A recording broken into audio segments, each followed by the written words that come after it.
यं ब्रह्मा वरुणेन्द्र रुद्रमरुतः स्तुन्वन्ति दिव्यैः स्तवैर्वेदैः साङ्गपदक्रमोपनिषदैर्गायन्ति यं सामगाः ध्यानावस्थित तद्गतेन मनसा पश्यन्ति यं योगिनो यस्यान्तं न विदुः सुरासुरगणा देवाय तस्मै नमः।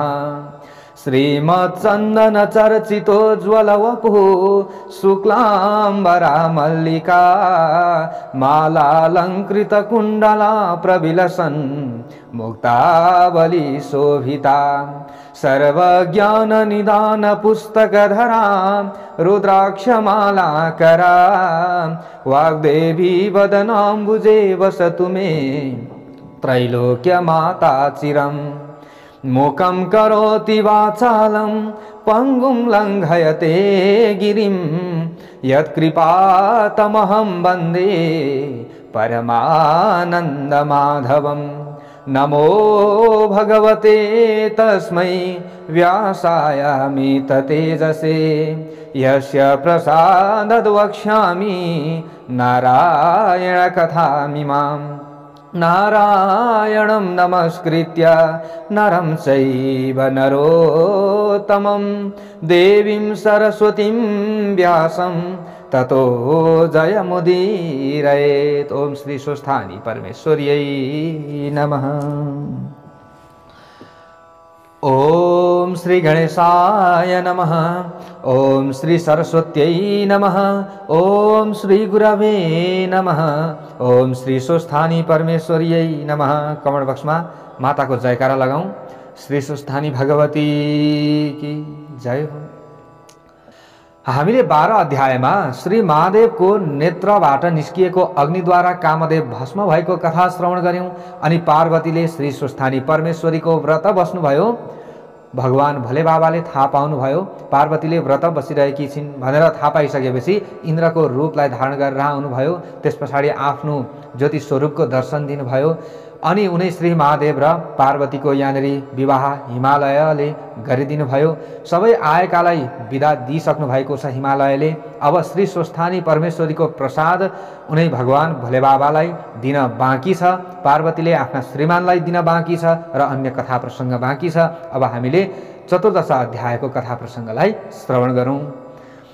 अथ 14 कुमारजी आज्ञा गर्नुहुन्छ हे अगस्त्य मुनि। त्यसपछि पार्वतीले श्री स्वस्थानी परमेश्वरीको प्रसाद 8 रोटी 8 अक्षता 8 बेली पुष्प 8 पान 8 कुड्का सुपारी सगुन समेत हे स्वामी अब मेरो तपस्या पूर्ण भयो। बालककालदेखि नै हजुरलाई पति पाऊँ भनी धाइरहेकी थिएँ। बल्ल इच्छा पूर्ण भयो भनी श्री महादेवका हातमा प्रसाद दिई साष्टाङ्ग प्रणाम गरिन् र भन्न लाग्नुभयो। कल्ले उनी पार्वतीले हे आदि पुरुष श्री स्वस्थानी परमेश्वरीको व्रतको प्रभावले मैले हजुर जस्ता स्वामी पाएँ। म अझ अरू केही बिन्ती गर्दछु। यो संसारमा कोही दरिद्र छन्, कोही दुखी छन्, कोही पापी छन्, कसैका स्त्री छैनन्, कसैका पुरुष छैनन्। अतः यो व्रत प्रकाश गरिदिन पाए त्यस्ता सबैको कल्याण हुनेछ। यदि पार्वतीले भनेको सुनि श्री महादेवले आज्ञा गर्नुहुन्छ। उनी श्री महादेवले भन्न लाग्नुभयो हे प्रिय तिमी धन्य रहेछौ। संसारका दुखी दरिद्री प्रति तिम्रो मनमा यस्तो दया रहेछ। अब यसको उपाय सुन। पहिले अश्वत्थामा ऋषिलाई डाक्न पठाई उनलाई रसातल पातालमा पठाऊ। त्यहाँ उनले यो व्रत प्रकाश गरिदिनेछन्। यदि श्री महादेवले आज्ञा गरेपछि पार्वतीले अश्वत्थामा ऋषिलाई डाक्न पठाइन् र उनी आएपछि शिव पार्वतीलाई प्रणाम गरेर भन्न लागे अश्वत्थामा ऋषिले हे भवानी शंकर मलाई के कामले डाक्नुभयो भनी सोधे। अनि पार्वतीले आज्ञा गर्नुहुन्छ। पार्वती आज्ञा गर्दछिन् हे अश्वत्थामा तिमी रसातल पातालमा जाऊ र त्यहाँ जो दुखी छन्, जो दरिद्र छन्, जो पापी छन्, जसका स्त्री छैनन् र जसका सन्तान छैनन् तिनलाई यस्तो विधिले व्रत गराऊ भनी आफूलाई श्री विष्णुले उपदेश गरे झैं सारा व्रत विधि बताइन्। कले पार्वतीले सबै व्रत विधि बताइदिनु हो। र पाताल जाने बिदा दिइन्। पार्वतीको आज्ञा सुनि अश्वत्थामा ऋषिले शिव पार्वतीलाई प्रणाम गरी रसातल पातालमा गए। हे अगस्त्य मुनि, त्यसपछि एक दिन श्री महादेवले यी पार्वती कत्तिकी बाठी रहेछन् जाँच गर्नु पर्यो भनी आफू कसैले नदेख्ने स्थानमा लुक्नुभयो। श्री महादेवलाई नदेखि पार्वती यताउता खोज्दै गइन्, तर कहीँ पनि पाउन सकिनन्। अनि चित्त आकुल गरी कता जानुभयो होला भन्दै अनेक स्थानमा खोज्दा लुकिरहेका श्री महादेवलाई भेटाएर भन्न लागिन्, हे स्वामी, हजुर किन मलाई छली लुक्न जानुभयो? म राम्री भइन कि हजुरको मन परिन कि मलाई किन छाडेर अन्त जानुभयो? पार्वतीले त्यसरी भनेको सुनि श्री महादेवले केही पनि नबोली मनमनै भन्न लाग्नुभयो, यी पार्वतीले मलाई यसै छाड्ने भइनन्। अब रूप फेरेर अर्कै रूप धारण गरी वन विहार गर्न जान्छु भन्ने निश्चय गरी अन्तर्ध्यान भएर श्लेष्मान्तक वनमा किराँतीको रूप धारण गरी शिकार खेल्दै हिँड्न लाग्नुभयो। को? श्री महादेव अब किराँतको रूपलाई धारण गरेर हिँड्न लाग्नु। पार्वतीले फेरि श्री महादेवलाई देख्नु भएन, खोज्न लाग्नुभयो तारौता। श्री महादेवलाई देखिनन् पार्वतीले र मनमनै दुःख मानी यसरी श्री महादेवले मलाई किन छल्नु भयो भन्ने शङ्का गरी ध्यान दृष्टिले विचार गर्दा श्री महादेव किराँतीको रूप धारण गरेर श्लेष्मान्तक वनमा शिकार खेल्दै हिँडेको थाहा पाइन् र श्री महादेवलाई झुक्क्याउनका लागि अत्यन्त राम्री किराँतिनीको रूप धारण गरी अनेक हाउबाहु कटाक्षले युक्त भएर श्लेष्मान्तक वनमा पुगी एउटा ठूलो वृक्षको छायामा बसिरहिन्। केही बेरपछि श्री महादेव पनि डुल्दै डुल्दै त्यहीँ आइपुग्नु भयो र किराँतिनी रूप पार्वतीलाई त्यहाँ बसिरहेकी देखेर तिनको रूपमा मोहित भई सोध्नुभयो, हे सुन्दरी, तिमी को हौ? देवकन्या हौ कि यक्षकन्या हौ, नागकन्या हौ कि स्वर्ग कि अप्सरा हौ? को हौ तिमी? मैले देख्दा त तिमी जस्ती सुन्दरी यस संसारमा हुन दुर्लभ छ। एक्लै यस्तो वनमा आएर किन बसिरहेकी? तिमीलाई डर पनि लाग्दैन कि? यो भयङ्कर वनमा जङ्गली जन्तु बाघ हात्ती आदिको पनि कत्ति भय नमानी निर्धक्कसित किन बसिरहेकी छौ? यति किराँती रूप श्री महादेवले आज्ञा भएको सुनि पार्वतीले श्री महादेव यिनै हुन् भन्ने चिनेर मनमनै दण्डवत प्रणाम गरिन्। त्यसबेला श्री महादेव कस्तो रूपमा आउनु भएको थियो भने बायाँ हातमा धनुष र दाहिने हातमा त्रिशूल लिएका, काँधमा सर राख्ने ठोक्रो भिरेका, नागका गहना लगाएका, देख्दैमा डरलाग्दो मूर्ति भएका त्यस्ता किराँती रूप श्री महादेवसित पार्वतीले भन्न लाग्नुभयो, हे किराँत, म यहाँ बसेको धेरै दिन भयो। किराँतिनी हुनाले वन जन्तुको डर पनि लाग्दैन। म यहाँ तपस्या गरेर बसेकी छु। यस्तै प्रकारले दुवै दम्पतिको परस्पर कुरा गर्दा गर्दै साँझ पर्यो र किराँती रूप श्री महादेवले भन्नुभयो, हे सुन्दरी, तिमी पनि एक्लै रहिछौ, म पनि एक्लै छु। आज हामी दुवै यही बास बसौँ। श्री महादेवको यस्तो वचन सुनि पार्वतीले भन्नुभयो, हे किराँत, तिमी लोग्ने मानिस, म स्वास्नी मानिस। यस्तो जङ्गलका बिचमा एक्लै अरू कोही नभएको स्थानमा कसरी एकै ठाउँमा बास बसौँ? फेरि पुरुष जातिको मनमा धर्म भनेको हुँदैन। राम्री स्त्री पाएपछि माता पिता घरद्वार सबै बिर्सन्छन्, तसर्थ एकै ठाउँमा बास नबसौँ। यो कुरा नगर। यति किराँतिनी रूप पार्वतीले भनेको सुनि किराँती रूप श्री महादेवले भन्नुहुन्छ, हे सुन्दरी, यस कुरामा तिमीले कति पनि शङ्का नगर भन्नुभयो र दुवै स्त्री पुरुष त्यही वृक्ष मनि बास बसे। त्यही वृक्षमा बस्नुभएछ दुवैजना। यही क्रमले बस्दा बस्दा निकै दिन बित्यो र एक दिन पार्वतीले विचार गर्नुभयो, यी भोलानाथ त सधैँ यसरी नै बसेर पनि निर्वाह गर्न सक्दछन्, अब केही युक्ति गर्नु पर्यो भन्ने निश्चय गरी श्री महादेवलाई छलेर आकाशवाणी भए झैँ गरेर भन्न लाग्नुभयो, हे जगदीश्वर, हजुरले याद नराख्दा हामी ब्रह्मा विष्णु इन्द्रादि सबैले साह्रै कष्ट पायौँ। यसै गरी बस्नुभयो भने हाम्रो कल्याण कसरी होला? कैलाश शून्य भएको पनि निकै दिन भइसक्यो। हे वृषभध्वज, कैलाशको चर्चा गरी हाम्रो उद्धार गर्नुहोस्।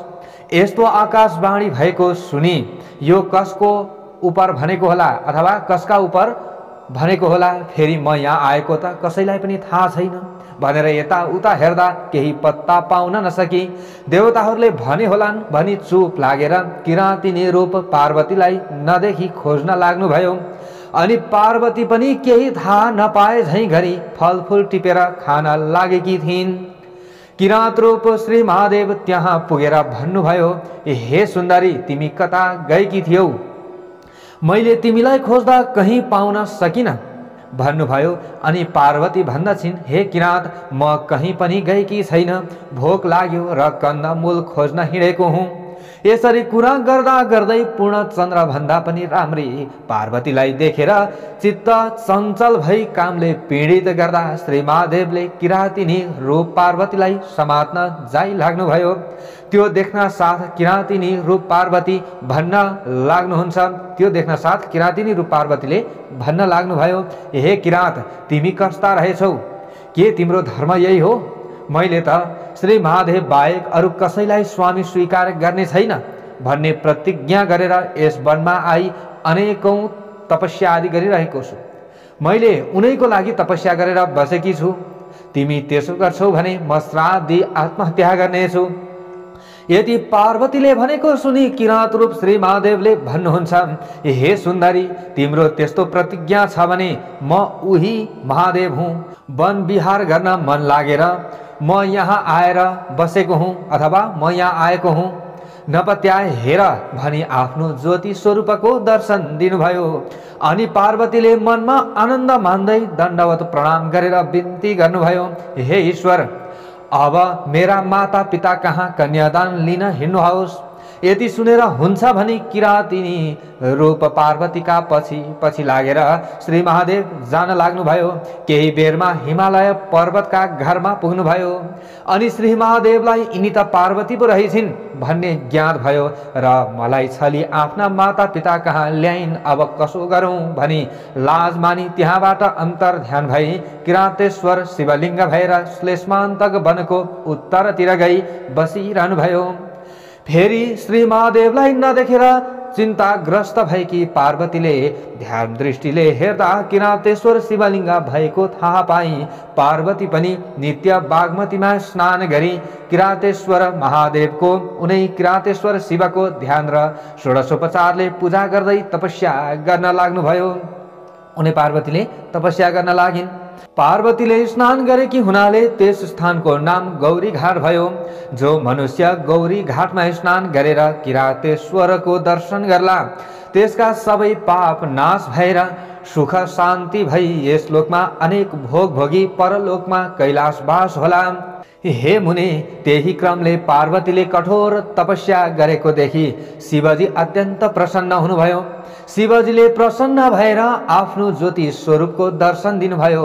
अनि पार्वतीले अत्यन्त हर्ष साथ शिवका पाउमा दण्डवत गरी अञ्जली जोरी बिन्ती गर्दै भन्न लाग्नुभयो, हे स्वामी, हजुरले मलाई किन यसरी बारम्बार दुःख दिइरहनु भएको हो?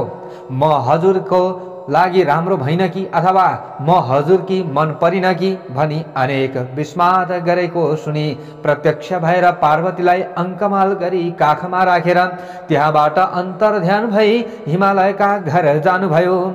त्यसरी छोरी ज्वाइँ घरमा आएको देखेर हिमालयले अत्यन्त आनन्द मान्दै सिंहासनमा राखेर 84 व्यञ्जन तयार पारी भोजन गराए। त्यहाँ 2-4 दिन बसेपछि एक दिन श्री महादेवले पार्वतीसित भन्नुभयो, हे प्रिय, कैलाश शून्य भएको पनि धेरै दिन भइसक्यो। अब यहाँ बसेर के गर्नु छ र? कैलाश जाउँ, हिँड, तिम्रा माता पितासित बिदा माग्न जाउँ। यति भनी दुवै दम्पति गएर हिमालयसित भन्न लाग्नुभयो। दुवै दम्पतिले गएर भन्न लाग्नुभयो, हे पिता, सतीदेवी मरेदेखि आजसम्म कैलाश शून्य छ। अब बिदा पाए कैलाश जाने थियौँ। श्री महादेवले आफूलाई हे पिता भनेर सम्बोधन गरेको सुनेर हिमालय अत्यन्त प्रसन्न भई बिन्ती गर्दै हिमालयले फेरि भन्न लाग्नुभयो, हे त्रैलोक्यनाथ, समस्त अखण्ड ब्रह्माण्डका सकल देवताहरूका पितामह, हजुरले अज्ञानीलाई जस्तै मलाई हे पिता भन्नुभयो। अज्ञानीले जस्तै गरेर हजुरले के भन्नुभयो? हे पिता भन्नुभयो। यसरी हिमालयले भन्दैछन्, अब मेरो समस्त अज्ञान नाश गरी स्वच्छ ज्ञान प्रदान गर्नुहोस्।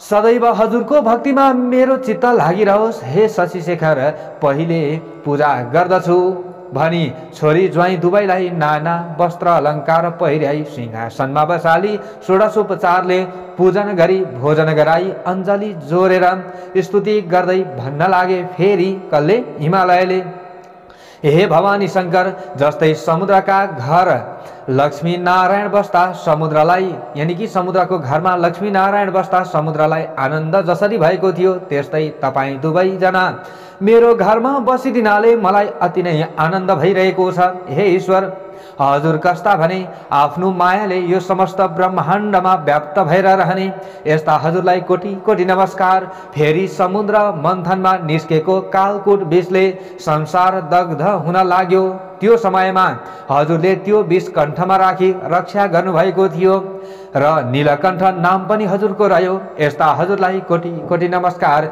हे विश्वम्भर, आफूले सृष्टि गरी आफै संहार गर्ने, यस्ता हजुरलाई कोटि कोटि नमस्कार छ। हे परब्रह्म, त्रिपुरासुर दैत्यलाई मार्दा हजुरको रथका अवयवहरू कस्ता थिए भने नि, पृथ्वी नै रथ, 4 वेद, रथका 4 घोडा, चन्द्र सूर्य रथका पाङ्ग्रा, ब्रह्मा सारथी, सुमेरु पर्वत धनु, शेषनाग ताँदो र विष्णु भगवान बाण भनेर मार्ने, यस्ता हजुरलाई कोटि कोटि नमस्कार छ। हे युगनायक ब्रह्मा पनि तपाईँ, स्थावर जङ्गम पनि तपाईँ, यमका यम पनि तपाईँ, नारायण पनि तपाईँ, सत्व रज तम त्रिगुण पनि तपाईँ, जीवन र मृत्यु पनि तपाईँ, देवताका देवता पनि तपाईँ, अनाथका नाथ पनि तपाईँ, विश्वरूप पनि तपाईँ, अष्टवसु र द्वादशादित्य पनि तपाईँ, दिक्पाल पनि तपाईँ, सम्पूर्ण ब्रह्माण्डका प्राणीको हृदयमा बसी पाप पुण्यका साक्षी भइरहेका पनि तपाईँ। हे शम्भो, हजुरको महिमा वर्णन गर्न शेषनाग, सरस्वती र ब्रह्माले पनि नसकेको म कसरी सक्नेछु र? यसरी हिमालय पर्वतले स्तुति गरेको सुनि श्री महादेव अत्यन्त प्रसन्न भएर हँसिलो मुख पारी उनी श्री महादेवले फेरि भन्न लाग्नुभयो, हे गिरिराज, तपाईको श्रद्धा भक्ति देखेर म अत्यन्त प्रसन्न भएँ। सदैव मेरो भक्तिमा चित्त लगाई अन्त्यमा कैलाश पद प्राप्त गरेस्। अब हामी जान्छौँ भनी हिमालय पर्वत र मेनकासित विदा भई साँडेमा चढेर पार्वतीलाई काखमा लिई कैलाश पर्वतमा गएर प्रमथ गण सहित भई आनन्दले रहँदा भए। इति श्री स्कंद पुराणे केदारखण्डे माघ महात्म्ये कुमार अगस्त्य संवादे श्री स्वस्थानी परमेश्वर्या व्रतकथायां शिव पार्वती कैलाश प्रवेशो नाम चतुर्दशोऽध्यायः। अब हामीले पुष्पाञ्जलि श्रवण गरौँ। ओम उपनयतु मंगलम वह सकल जगन मंगलालय श्रीमान दिनकर किरण निबोधित नवनलिन दल निभेक्षण कृष्ण काले वर्षतु पर्जन्यः पृथिवी सस्यशालिनी देशोऽयं क्षोभरहितो ब्राह्मणः सन्तु निर्भयः अपुत्रः पुत्रिणः सन्तु पुत्रिणः सन्तु पौत्रिणः निर्धरः सधनः सन्तु जीवन्तु शरदां शतं तत्रैव गंगा यमुना च तत्र गोदावरी सिन्धु सरस्वती च तीर्थानि सर्वाणि वसन्ति तत्र यत्राच्युतोदार कथा प्रसंग या कुन्देन्दु तुषारहार धवला या शुभ्रवस्त्रावृता या वीणा वरदण्ड मंडितकरा या श्वेत पद्मासना या ब्रह्माच्युत शंकर प्रभृतिभिर्देवैः सदा वन्दिता सा मां पातु सरस्वती भगवती निशेषजाड्यापहा कायेन वाचा मनसेन्द्रियैर्वा बुद्ध्यात्मना वा प्रकृते स्वभावात् करोमि यद्यत् सकलं परस्मै नारायणायेति समर्पयेत्। ओम श्री स्वस्थानी परमेश्वर्यै नमः।